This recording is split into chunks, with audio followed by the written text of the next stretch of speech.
দেশে গণতন্ত্রের যাত্রার পথকে সুসংহত করতে ন্যায়ের শাসন প্রতিষ্ঠার কোনো বিকল্প নেই, আর এ ন্যায় বিচার সবার জন্য প্রযোজ্য হতে হবে বলে মন্তব্য করেছেন প্রধানমন্ত্রী তারেক রহমান। জাতীয় আইনগত সহায়তা দিবসের অনুষ্ঠানে তিনি বলেন, প্রতিটি মানুষের মধ্যে এমন বিশ্বাস গড়ে তুলতে হবে যে রাষ্ট্র তাদের পাশে আছে। লিগ্যাল এইডকে সেই বিশ্বাসের প্রতিফলন ঘটাতে হবে বলেও জানান সরকার প্রধান। বিস্তারিত রাশিদুল কাদিরের রিপোর্টে।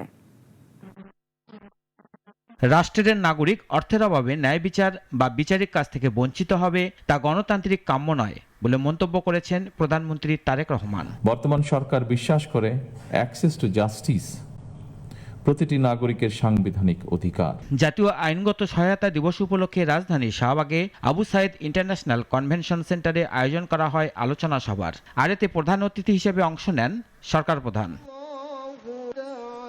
প্রধানমন্ত্রী বলেন, ন্যায় বিচার শুধু আদালত বা আইনের বইয়ের বিষয় না, এটি একটি মানবিক ও দায়িত্বশীল রাষ্ট্র গঠনের মূল শক্তি। দীর্ঘ ১.৫ দশকেরও ফ্যাসিবাদী শাসনের অবসানের পর বাংলাদেশের জনগণ পুনরায় গণতন্ত্রের পথে হাঁটতে শুরু করেছে।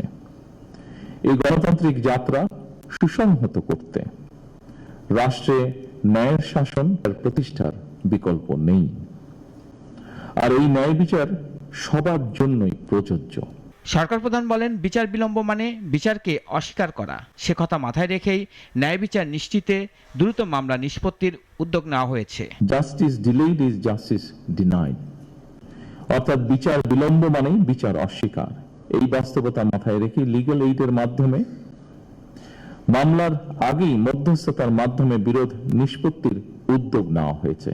প্রতিটি মানুষের পাশে রাষ্ট্র আছে, সে লক্ষ্যে লিগ্যাল এইডকে কাজ করার তাগিদ দেন প্রধানমন্ত্রী। প্রতিটি মানুষের মনে এমন বিশ্বাস থাকতে হবে যে জনগণের যে কোনো প্রয়োজনে রাষ্ট্র তাদের পাশে রয়েছে। লিগ্যাল এইড সেই বিশ্বাসেরই একটি প্রতিফলন বলে আমি বিশ্বাস করি। আসুন আমরা সবাই মিলে একটি ন্যায়বৃদ্ধি মানবিক রাষ্ট্র গড়ে তুলি, যেখানে ন্যায় বিচারই হবে শেষ কথা আমাদের। আর ন্যায়পরায়ণতা তখনই অর্থবহ হয়ে ওঠে যখন আইন মানুষের উপর প্রয়োগের যান্ত্রিক উপায় না হয়ে বরং তাদের মর্যাদা সংরক্ষণে গভীর নৈতিক অঙ্গীকারের রূপ নেয় বলেও জানান সরকার প্রধান। রাশিদুল কাদির, নাগরিক, ঢাকা।